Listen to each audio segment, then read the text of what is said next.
जो passenger aircraft होते हैं उनको कौन चलाता है? आपका आंसर होगा जहाज का पायलट, जो उन्हें चला रहा है। आप सही हो, लेकिन 50%, क्योंकि जहाज कहां से आ रहा है, कहां जा रहा है, इस पूरे सिस्टम को कंट्रोल करता है ATC. ATC means air traffic control. वो जहाज में बैठा पायलट तो सिर्फ पार्ट है एटीसी का, यानी जस्ट लाइक रोबोट। वो उतना ही करेगा जितना इस एटीसी यानी एयर ट्रैफिक कंट्रोल से मैसेज मिलेगा। वो अपनी तरफ से कुछ नहीं कर सकता। लेट्स सपोज मान लेते हैं कि एक पायलट को ये ऑर्डर मिला है कि ये प्लेन इस डायरेक्शन में, इस हाइट पे, इस स्पीड से चलाना है, तो वो पायलट चाहकर भी उस प्लेन को अपने हिसाब से नहीं चला सकता। एक एग्जांपल से समझो, पायलट को ये ऑर्डर मिला है कि आपको इंडिया से यूएस जाना है, यानी बेस्ट डायरेक्शन, और 800 से 900 किलोमीटर प्रति घंटा की स्पीड से। तीसरा, 16,000 से 20,000 फीट की ऊंचाई पे। अब वो पायलट चाहकर भी उस प्लेन को इस क्राइटेरिया के बाहर नहीं उड़ा सकता। बट हाँ, इमरजेंसी केसेस में बात अलग होती है। उस टाइम पायलट के पास पूरी फ्रीडम होती है कि वो कुछ भी करे, बस प्लेन को सेफली लैंड करा दे। इवन ऐसे केसेस में उल्टा हो जाता है, पायलट के ऑर्डर्स मानने पड़ते हैं एटीसी को। लाइक ये वाला रनवे खाली करवाओ, ये वाला हाईवे खाली करवाओ, लाइक इस वाले एरिया से पब्लिक को बाहर निकालो, और एटीसी इनके बातों को मानती है, क्योंकि बस उनको किसी भी तरह वो प्लेन को सेफली लैंड कराना होता है। बट नॉर्मल केसेस में पायलट कुछ नहीं कर सकता बिना इंस्ट्रक्शन के। जो इंस्ट्रक्शन मिले हैं उन्हीं को फॉलो करना पड़ेगा। अब इस एटीसी को देख लेते हैं, ये किस बला का नाम है।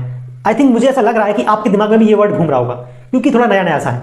बट कोई नहीं, अभी इसको पुराना कर देते हैं। देखो, हर एयरपोर्ट के पास एक ऐसी बड़ी सी बिल्डिंग होती है, टावर की जैसी, जिसमें लोग लिफ्ट से ऊपर जाते हैं। इस बिल्डिंग का सबसे ऊपर वाला फ्लोर पूरा कंप्लीटली ट्रांसपेरेंट होता है, यानी चारों तरफ से कांच, जिससे आपको 360 व्यू मिलता है, यानी चारों तरफ देख सकते हो बिल्कुल क्लियर। एक तरह से आप कह सकते हो कि यही एटीसी का हेडक्वार्टर या ऑफिस है, जिसमें एक टीम रहती है और कुछ कंप्यूटर एंड मशीन्स रखी होती हैं। इसी बिल्डिंग के ऊपर टॉप पे रडार सिस्टम रहता है, जिसको कभी कभी, मोस्टली तो इसी के ऊपर रहता है, लेकिन कभी कभी इस बिल्डिंग के साइड से टावर पे लगा दिया जाता है, लेकिन होता एयरपोर्ट पे ही है। इसी पूरे सिस्टम को मिला के हम बोल सकते हैं एटीसी, यानी एयर ट्रैफिक कंट्रोल।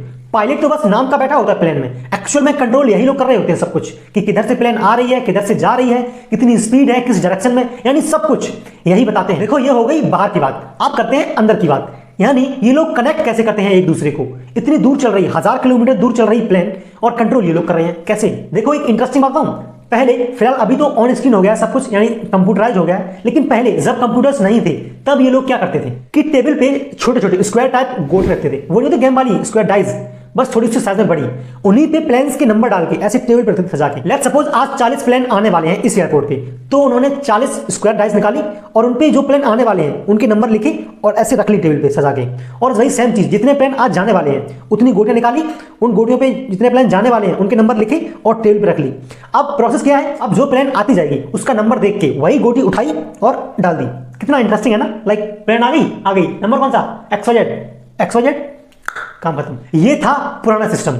अब लेकिन सब कुछ ऑन स्क्रीन हो गया है, यानी सब कुछ नंबरिंग स्क्रीन पे ही दिख जाती है। सेम इसी तरह जो रडार पहले यूज करी जाती थी, जिसको हम प्राइमरी रडार बोलते थे, इमेज में देखो नीचे वाली, ये प्राइमरी है। पहले सिर्फ इसी को यूज किया था, जो कि पूरी इंफॉर्मेशन नहीं दे पाती थी किसी भी प्लेन की। फिर इससे ऊपर वाली रडार को लगाया गया, जिसको हम सेकेंडरी सर्विलांस बोलते हैं। अब इन दोनों के कॉम्बिनेशन से एक कंप्लीट पूरी इंफॉर्मेशन मिल जाती है किसी भी जहाज की, यानी जितनी भी जरूरत होती है, यहां तक कि लोकेशन, फ्रीक्वेंसी, स्पीड, सब कुछ। एक्चुअली ये सेकेंडरी सर्विलांस काफी एडवांस होती है। ये अजम्पशन लगा के इंफॉर्मेशन नहीं देती, बल्कि आप ये मान लो ये सीधा क्वेश्चन आंसर करती है। लाइक कितनी फ्रीक्वेंसी, 1000 मेगाहर्ट्ज, बता दिए टीसी को नीचे, और ये क्वेश्चन पूछती रहती है। दिमाग में आ रहा होगा कि ये कम्युनिकेट करती किससे है, वहां प्लेन्स पे भी एक रडार लगा होता है क्या। अरे तुम काहे टेंशन ले रहे हो साहब जी, कुछ बचेगा तब ना दिमाग में घूमेगा, कुछ छोड़ेंगे ही नहीं। बस आप वीडियो एंड तक देखते रहो, और अगर अच्छी लग रही है तो लाइक कर दो, और अगर ऐसी और देखनी है तो सब्सक्राइब कर लो। तो चलिए अब देख लेते हैं ये रडार जो एयरपोर्ट पे लगी रहती है, ये किससे कम्युनिकेट करती है, उधर प्लेन पे किससे चैटिंग होती है दिन रात। तो जब मैंने इसकी छानबीन की तो आखिरकार मिल ही गई इनकी महबूबा, जो इनको चुपके चुपके मैसेज भेजती है। यानी एरोप्लेन के अंदर एक ऐसी मशीन होती है जिसका नाम होता है ट्रांसपॉन्डर, जो कि एरोप्लेन के कॉकपिट में मौजूद होती है। कॉकपिट मींस प्लेन का आगे वाला हिस्सा, यानी पायलट रहता है इसमें, ड्राइविंग एरिया, उसी में वो मशीन ट्रांसपॉन्डर उसी में लगा होता है। अब भाई जिस घर में लड़की रह रही है उस घर की इंफॉर्मेशन तो होगी ना उसके पास, यानी उस मशीन के पास सारी इंफॉर्मेशन रहती है उस प्लेन की, यानी किस लोकेशन पे है, स्पीड कितनी है, किस हाइट पे है, यहां तक कि एल्टीट्यूड, कोड, सब कुछ। और जैसे कि मैंने बताया था कि इसकी बात होती है किससे, कौन है इनका वो जो एयरपोर्ट पे रहता है रडार, यानी सारी इंफॉर्मेशन इधर से उधर ट्रांसफर। और वैसे भी लड़कियों को कोई बात हजम कहां होती है। अगर आपको कोई बात पूरी क्लास को बतानी है तो बस आप सिर्फ एक लड़की को बता दो, आपका काम हो गया, पूरी क्लास को ऑटोमेटिक पता लग जाएगा। चलिए, इन सब के अलावा एक इंपॉर्टेंट चीज और है आखिरी, वो ये कि ये लोग कोडिंग लैंग्वेज में बात करते हैं, यानी बात करने के लिए नंबर्स का यूज करते हैं। वैसे तो सारी इंफॉर्मेशन वो मशीन ट्रांसपॉन्डर भेज देता है एटीसी को, लेकिन इन केस अगर प्लेन हाईजैक हो गया तो ये वाली बात तो मशीन बता नहीं पाएगी कि प्लेन हाईजैक हो गया है, और पायलट भी कुछ बोल नहीं सकता क्योंकि हाईजैकर्स उसके सर पे ऐसे गन रखते हैं कि भाई अगर कुछ भी बोला तो तू तो ऊपर से ही ऊपर, तो जैसा बोलता हूं वैसा करते जा। लेकिन प्लेन तो पायलट ही चला रहा है। अब ऐसे केसेस में ये लोग कोडिंग का यूज करते हैं और अलग अलग सिचुएशन के लिए अलग अलग कोड्स होते हैं। जैसे हाईजैकिंग के लिए 7500। लेट्स सपोज पायलट को ये बात एटीसी को बतानी है कि प्लेन हाईजैक हो गया है, बोल सकता नहीं क्योंकि सर पे गन रखी है, लेकिन प्लेन तो पायलट ही चला रहा है। तो बस करना कुछ नहीं होता, बस आराम से जाना है और ट्रांसपॉन्डर में 7500 फीड कर देना है, दैट्स इट। और जैसे ही ये मैसेज एटीसी के पास पहुंचेगा वो समझ जाएंगे कि प्लेन हाईजैक हो गया है। फिर वो कुछ नहीं करते, सीधा उन हाईजैकर्स के पप्पा जी को फोन करा जाता है। पप्पा जी in the sense army general को फोन किया जाता है कि ये सिचुएशन है, संभालो इसको।